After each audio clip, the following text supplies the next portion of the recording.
अस्सलाम वालेकुम दोस्तों, आप देख रहे हैं टेल न्यूज़ और मैं हूं तनवीर हसन।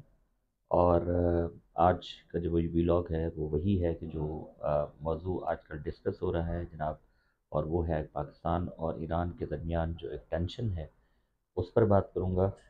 कल के व्लॉग में मैंने ये ख़तरा ज़ाहिर किया था कि ये टेंशन अगर बहुत ज़्यादा बढ़ी तो खित्ते में कशीदगी मज़ीद बढ़ सकती है। और आज पाकिस्तान ने सुबह जो है ईरान के अंदर जाकर ईरानी हदूद के अंदर जाकर जो है वो मिसाइल हमला किया। और ये कहा गया कि ये जवाबी कार्रवाई के तौर पे किया गया और वहाँ पर दहशत गर्दों जो कि BLA से ताल्लुक़ रखते हैं उनको निशाना बनाया गया।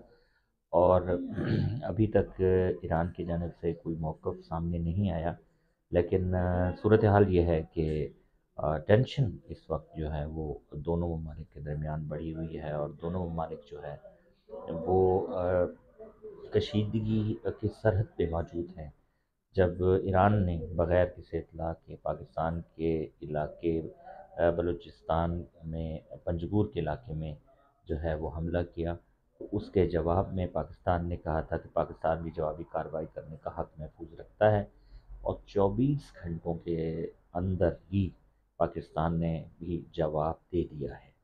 अब सूरत हाल ये है कि ये जो सब हो रहा है ये समझ से बालातर है, क्योंकि ईरान जो है वो इस तरह से माज़ी में तो खैर करता रहा है, लेकिन इस मौके पर कि जब मशरिक़ वस्ती में एक जंग किसी कैफ़ियत है और इसराइल जो है वहाँ पर मुसलसल निहत्ते बेकसूर फ़लस्तीनियों का कत्लेआम कर रहा है, तो ऐसी सूरत में जो ईरान के मिसाइल हैं वो कभी इराक़ में गिरते हैं, कभी शाम में गिरते हैं और फिर पाकिस्तान में भी गिरते हैं। लेकिन सोचने वाली बात यह है कि ईरान जो कि फ़लस्तीनियों का बहुत बड़ा हामी है और वो फ़लस्तीन की बात भी करता है, फ़लस्तीन की जो यानी मिलिटेंट जो विंग्स हैं हमास के अलावा हिज़्बुल्लाह जो है उनको भी सपोर्ट करता है, तो उसने अब की बार जो है वो मिसाइल दागे तो बिरादर इस्लामी मुल्कों में क्यों दागे? ये बहुत बड़ा सवाल है और इसकी अभी तक समझ नहीं आ रही। अगर ईरान जो है वो यही मिसाइल इसराइल में दागता तो मेरे ख़्याल में उसको एप्रिशिएट किया जाना था। जो मुस्लिम ममालिक हैं वो उनकी जानिब से उसको एप्रिशिएट किया जाता कि उन्होंने भी जवाब दिया है मज़लूम फ़लस्तीनियों की जानिब से।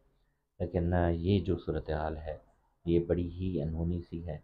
और पाकिस्तान और ईरान जो हैं वो बिरादर इस्लामी मुल्क हैं और इनको टेंशन में कौन लेकर आ रहा है? क्या ये आलमी साजिश है और उसमें ईरान जो है वो आलाकार बन रहा है?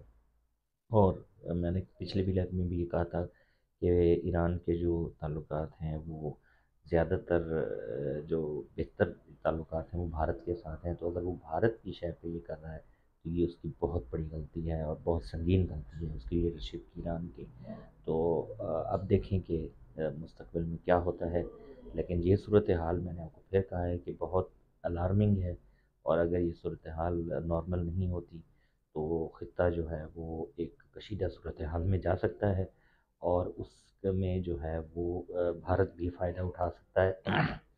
और भारत तो पाकिस्तान के ख़िलाफ़ हर वक्त ही तैयार रहता है किसी भी तरह की जो है वो मुहिम जोई करने के हवाले से, चाहे वो मीडिया के हवाले से हो या नैरेटिव बिल्डिंग के हवाले से हो। तो ये सूरत हाल जो है इसको ठीक करना चाहिए, दोनों ममालिक को जो है वो सोचना चाहिए, ख़ास तौर पे ईरान को जो है वो बहुत ज़्यादा केयरफुल रहना चाहिए और किसी नए महाज़ को खोलने को उसको ज़रूरत नहीं है, क्योंकि ईरान पहले ही जो है सफारती सतह पर बहुत ज़्यादा तनहा हो चुका है। अगर वो बिरादर इस्लामी ममालिक को भी अपने ख़िलाफ़ कर लेगा तो उसके लिए बहुत मुश्किल होगा। तो ईरान की क़यादत को जो है वो होश के नाख़न लेने चाहिए और इस मौके पर किसी किस्म के एग्रेशन को बढ़ावा नहीं देना चाहिए। तो आने वाले दिनों में देखते हैं कि सूरत हाल क्या होती है, फिर उस पर डिस्कस करेंगे। तो इसी के साथ ही मुझे इजाज़त दीजिए आज के व्लॉग से। और मेरी आखिर में वही रिक्वेस्ट कि मेरे चैनल को सब्सक्राइब करें, लाइक करें और मुझे सपोर्ट करें और ज़्यादा से ज़्यादा वीडियो को वॉच किया करें। अल्लाह हाफ़िज़।